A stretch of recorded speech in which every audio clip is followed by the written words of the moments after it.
Hello mga kumare! Pahiya-hiya pa naman ang kumare nyo. Pero warm up pa lang yan. Tingnan nyo naman mga kumare. Kapag maglalaro, padasal-dasal pa ang kumare nyo.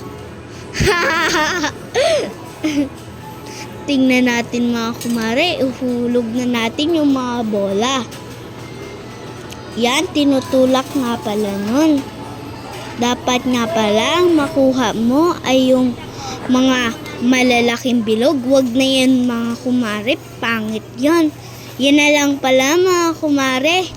Akala ko nga pala mga kumare yun yung sa baba. Pero yun pala ay yung sa taas. 2 coins nga pala ang nakalagay doon.